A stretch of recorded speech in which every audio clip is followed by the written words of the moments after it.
Parrot TV, the voice for humanity. Hello, welcome to the New York Parrot Literary Corner. I am your noble and honest host, Dustin Pickering. Today we have LaVan Robinson, born as Larry LaVan Richardson Jr., took his pen name from his middle name and his mother Mary's maiden name. He writes in her honor. As well, he has a beloved son, Audie. LaVan is a 13-year veteran. He has written poetry since high school. Lala is Robinson's poet name. He states that he loves poetry and will use it to inspire people and bring them closer to God. LaVan has 5 books of poetry available on Amazon, as well as contributions to anthologies and literary journals. You can find Lala performing at open mics and on podcasts. He can be found on Facebook, Instagram, and Twitter. Thanks for joining us today, LaVan. How are you? I'm fine. Thank you for having me on this esteemed platform. It's an honor to be here. Thank you.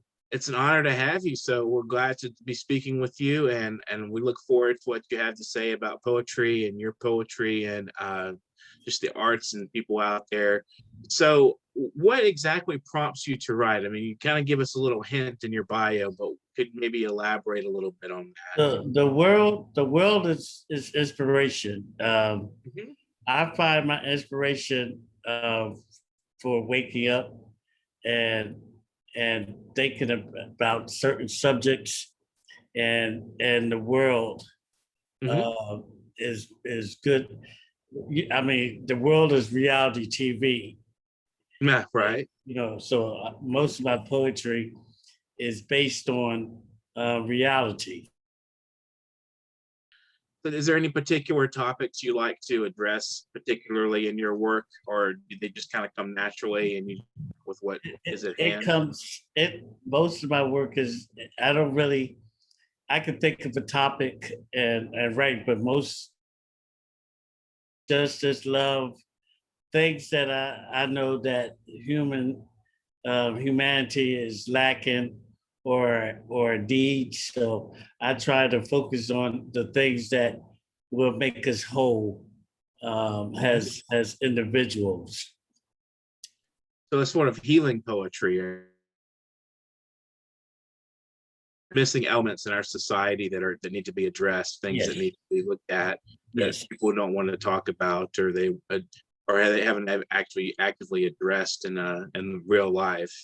Yes, I believe as artists, I believe that we artists are unique because we could look at things objectively and reflect inner, and most of our reflections is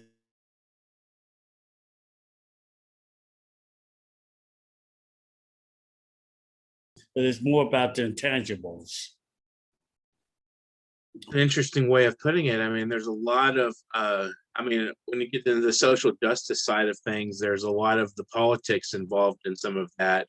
And how do you address that without overtly being political oriented? Is there a way you particularly like to approach social justice that sort of aids in that self-reflection, that's not so much about who to vote for, what causes to support, or something of that nature? When it comes to the political, I go by what is, everything is laid out. I just put reality in a poetic way, and at the end have a solution where self-reflect on the actions, and then the counter actions that will make the lessons you're supposed to learn from each action or reaction, and have a viable solution where people think like, yes, at the end. So I try to make sure that you have a positive outlet or perspective at the end of each poem to inspire someone or make someone think like, okay, so Right. As artists, we have that power to affect change. So you think that, in a way of like letting people reflect for their own, in their own soul and minds, that they can look at your poetry and they can come to a conclusion about the world, or come to some understanding that maybe they missed Yes, without your poem. yes. That's Now interesting. that like I said, we all have a voice, Right. and has an artist, and when you destined or chosen or however, and you have a passion and this is your livelihood, you have an obligation to use your voice however way to affect change, not to be a part of the problem, but a part of the solution. And a lot of people out here are looking for solutions, but we're not getting it from the leaders. So, Right. artists all throughout history has been a part of the struggle, one way or the other, whether through music, dance, is all expressionism that you use to make people aware and wake to the conscious and unconscious, where where you're conscious, you see, you only deal with a boundary. When you deal with the unconscious, you deal with those visions that you have and the dreams that you have, and you parallel with your conscious and your unconscious to make reality. So to as an artist to bring about the unconsciousness to fruition, where it's attainable. That's what our job is, and that's what I try to do through poetry, to try to bridge the conscious and the unconscious without boundaries, and let people know that there are solutions within yourself to make the world better. That's an interesting observation. So have you ever done any collaborations, and what were they like? And did you learn anything from those? Anything Every necessarily? everyone has their own perception or how they see things. Like two people don't see the picture the same way, or the same way, or they get two different opinions from it. But no matter how opinionated a person is or how the world is, we all come to the same conclusion, and the conclusion is that love is the key. So Mhm. if you touch on love and you expand on love and you put it in a way where it's not forced down people's throat, or and they can accept it and see and feel the power of love through your soul and through your writing, it's most likely the tangibles that come from that is priceless. And that's what as an artist, as a poet, I could talk about the dreamy skies, and no, I try to reflect on the unconscious, the part that we don't really delve into, because it is complex. It's not really complex if you sit back and meditate and you think of a vision, and you work with your conscious and your unconscious to parallel them and bridge them together. You'll be surprised. I mean, humanity could be surprised at what we could accomplish, literally. Right. There's a lot of like shadowy elements to the unconscious, but there's also, once you recognize something, you can affect a change about those things. Yeah, the unconscious. Yes, the unconscious is unknown. The unknown. Mhm. We're conditioned through the conscious. Mhm. That our limit is only through the conscious. Now when you delve into the other frontier, which is space, but the unconscious, yeah, you are digging deep within your soul's core Mhm. for the intangibles, and those intangibles are what you see every day through the trees, through the oxygen we breathe, through the earth giving back, all these generations and years to humanity who misuses it, abuses it, but the earth still is programmed to give, to give. Right. Definitely. That's very much nature is our mother. So we have to take care of what we have, or, Yes, and the we're number of part things of we have. nature. We're part of the flesh is part of I mean, let me be layman's term. When we die, we turn back to dust. Right. Dust is nothing but dirt. So technically, if you rub your skin, you're gonna rub dirt off of you, Right. literally. But so we are a part of when we stand on the earth, the magnetism and the vibrations that we could feel feet wise standing in the earth, magnetize and manifest actions through our physical self. But technically, what's going on with the world is that we are part of nature, and everything around us is alive. The wind, you can't see the wind, but the wind is alive. The water is alive. Everything that's here on this earth is here for our enlightenment and for our growth. And the physical is one part, but you still have a brain, which is the mind, and a soul. And the key is, while you're here, through art or whatever your destiny is to try to bring a balance. Try to bring a balance to all three of them, so you can fully become the person you are truly meant to be. That's a very interesting philosophy and look at poetry.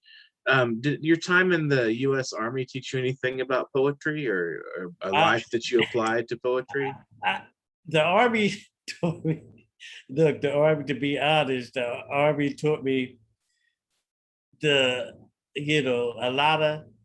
lot of survival skills, and so it did give me a lot of memories that I could to write short stories and plays.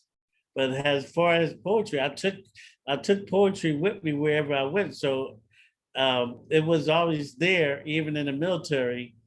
So it just the awareness of what humans can go through, and the testament of the human soul is what the Army pushed me to limits that I never thought that I could go.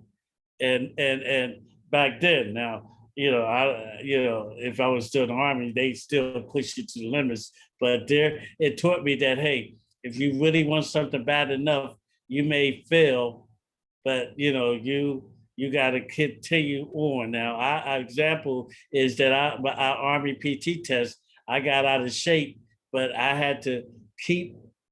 Every time I failed, but what I noticed is that I improved each time.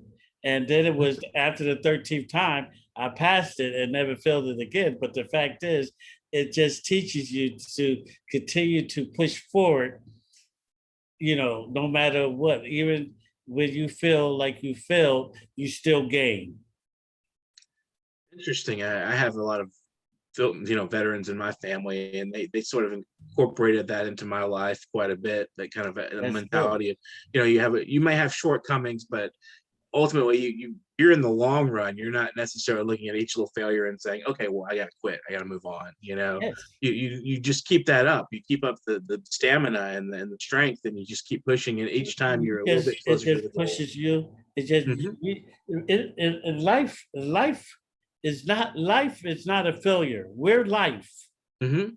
Whatever we go through is meant to make us stronger and more aware and a more awakening to what's important, to the tangibles attached to being human and being have a conscious. Right. Conscious, which is awakening of all the things of and being in touch with nature, which is all around us.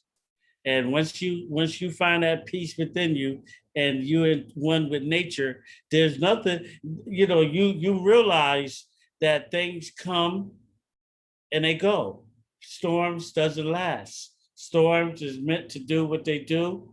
Uproot storms, uproot trees that's been there for years and years, generations. You move on, like you said. You that tree is no good. It served its purpose, and once you find your purpose and you serve your purpose, you're not going to have no regrets. You're not going to say I should have, could have, did it. So yeah, your time here, you have to use your time to try to make the world better, but to be yourself and not lose yourself in the storm. Right. Would you like to share some poetry with us? Sure. I mean, yes. We lost you. You need to lower your camera a little bit. We just get the top of your head here. Oh yeah. Sorry about that. Quite all right. Yeah, that's. Oh yeah, that's it. There you go. That's better. Yeah, that's. Yes. Now, like I said, I write about everything, but I'm coming out with my cries of society.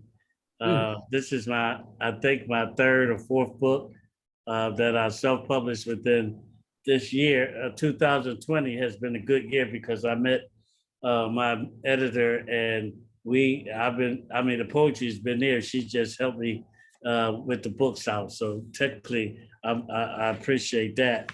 So, but I'm going to say,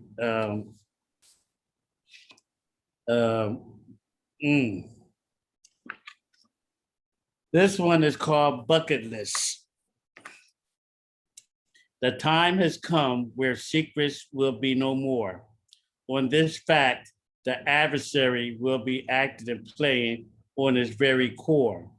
The daily game that they play will be on a center stage and in full display. Audiences around the world will be in total awe and captivated by the storyline that will outrightly sacrifice so many innocent lives. Many will not be able to accept this new reality, and the displeasure will cause them to take their fight and anger to the streets. Humanity will sink to a new low, and by their actions, it'll reap what it sows. Blood in the streets will flow as retaliation for free expression spreads more rapidly and without boundaries grow. Is this the fate we will accept? Has answers to secrets no more will be hidden or kept? Brothers and sisters, we are so much better than this, but scheming, chasing, and falling victim to folliness, unfortunately, is just another desirable pleasure that's written on humanity's to-do bucket list. What inspired that?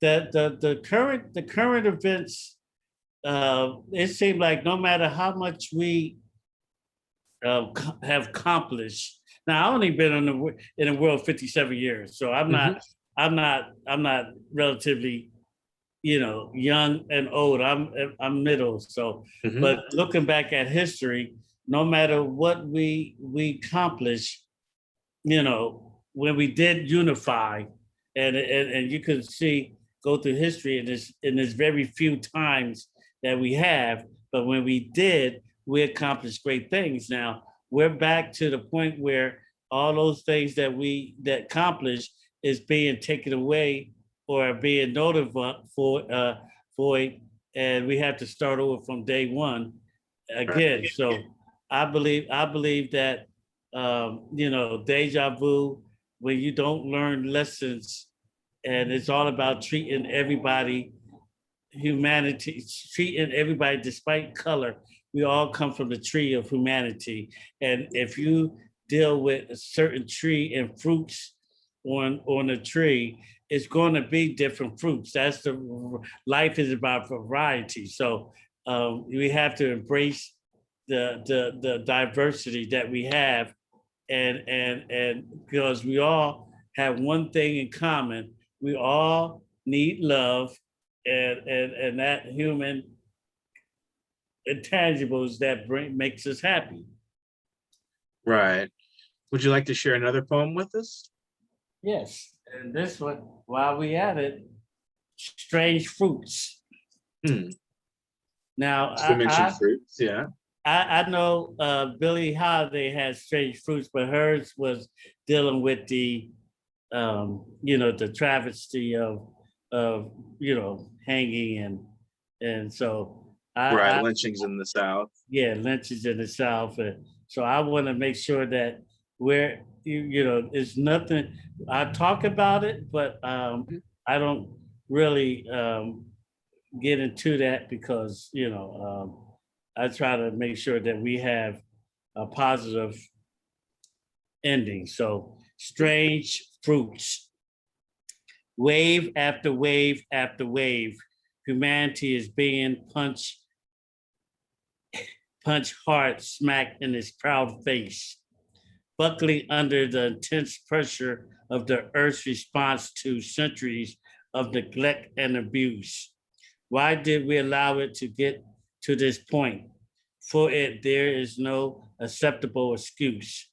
The way we treat each other is beyond the boundaries of the imagination, with the constant manifestation of hatred, racism, discrimination, and equalities towards one another. It is a tragedy that on our imprint in and on life and lives continue to vehemently smother. Inhabitants are suffering from actions perpetrated within our societal structure, laid down, rooted deep within our past. The psychological effects continue from one generation to the next, and the damage is still just as effective, and its negativity is meant to last. We are all strange fruits from the same tree. Diversity is the blessings that is beautiful in the image of both you and I.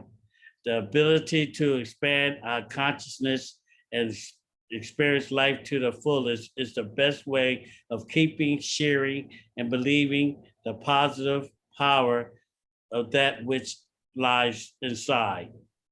Looking into the mirror of self-reflection, we as one humanity can change for the betterment our trajectory. We can all agree that it has to start from spreading love and positivity, transferring our light from you and I, and changing the mindset, following the basic simple rules, do unto others as you would others do unto you. Excellent, and it does end very positively, and that's definitely an interesting way of approaching poetry, where you're not just complaining so much, you're presenting a problem and then showing the solution. Yes, and that's how my poetry is. So it could be I like to self-reflecting. When you're reflecting on all your actions. But then why you self-reflect is because you coming up with a better.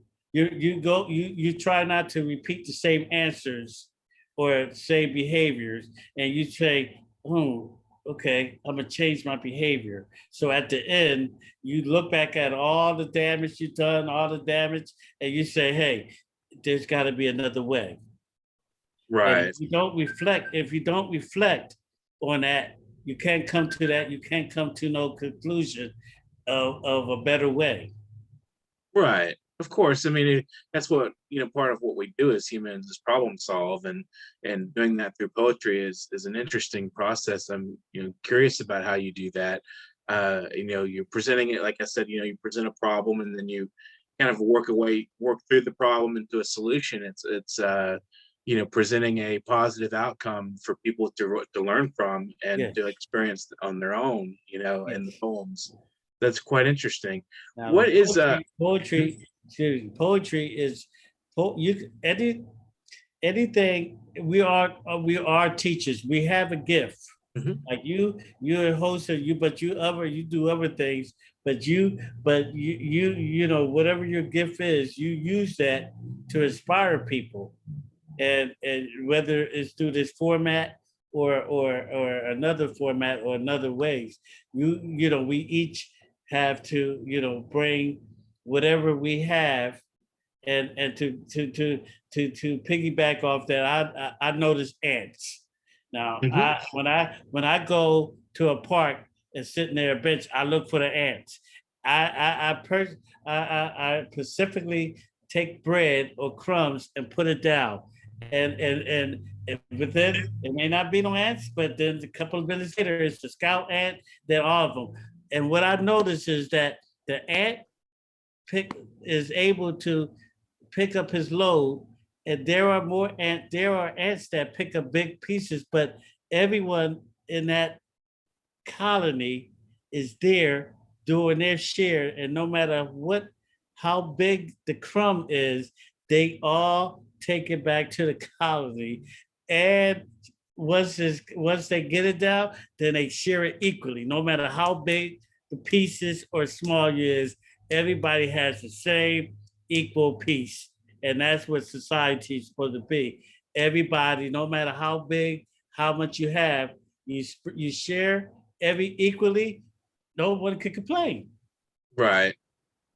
So we have about I want to say 8 minutes left or so, and I wanted to ask you about your pen name, Lala. Where did you come up with that? Oh yeah, well the Lala is um, the two letters of my first name, L-A for Larry, Larry, and the first two letters of my middle name. So instead of saying Larry LaVan, I broke it down, say Lala, which is Larry LaVan, but short. Mhm. Ah, Hey, clever there, getting clever on us. So, what about your book, Silver Linings? I was really curious about that. I think we can cover that briefly. I just thought that was a nice title. It can mean so many different things. And how did you approach that?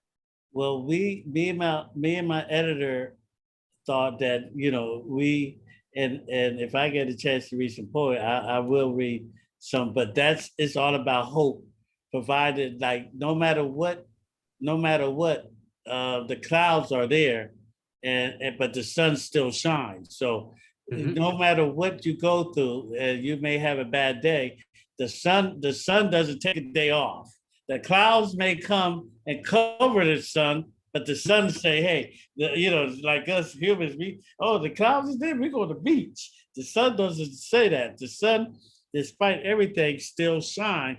What we have to do, not with the conscious eye, but the unconscious eye knows that sun is still there doing its job. And what it does for us is to inspire us to say, hey, if the sun could work through the clouds and shine, we could work through life problems and adversity and still find the silver linings in everything. Interesting. And so it's a philosophical kind of optimism going in that Yes. book. Yes. So I think we have a little bit of time left. If you want to suggest some podcasts or something, or maybe if you have a short poem to read, maybe we'll have a little time for that. I'm just thanking you for the opportunity to be on this platform and an opportunity to share, my views, Mhm. and what the things that I live by as a poet and writer, which is Mhm. to inspire people, but also make them, do self-reflection, because if we did more of that, then and realize how our actions affect each other, not just certain races, but each other, I guess we would be taken back and be like, wow. So I would thank you for that opportunity. Quite welcome. So we, if you have any words of wisdom, advice you want to share with the poetry community and the writing community at large.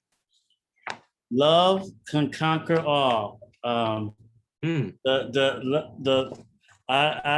wait. There's opportunities like this to share, and what I would tell humanity is that, the way that we're going is not about color. That's just a smoke screen for the big picture, which is that when humanity goes, it's not going to be a certain race that says, Right. and survive. So it all, the annihilation affects everyone, and I hope that we can, before we have a conscious moment and realize what's really important, living here on earth in this paradise that God gave us in love, peace, and unity, and enjoying it, and allowing people to reach their full potential, their full potential spiritually, mentally, and physically without boundaries. Right. Well, thank you for joining us today, LaVan. It's been wonderful and pleasant talking with you, and I hope that you continue writing and inspiring many people at large out there. There's quite an audience on the world that wants to hear something good, something nice for once. We're so full of the negative so much. Yes. So I think it's wonderful that we've got somebody out there just proposing some ideas and solutions for us to think about. So thank you again for joining us, and it's been really quite an experience. So just keep doing what you're doing, and keep up with the poetry and the writing and all forms. Yes. Write some stuff on the military. I want to see that. Okay. I do have a couple of plays and short stories that from adventures that I am delving into. So right now I love poetry, and poetry is always going to be my home. But I'm branching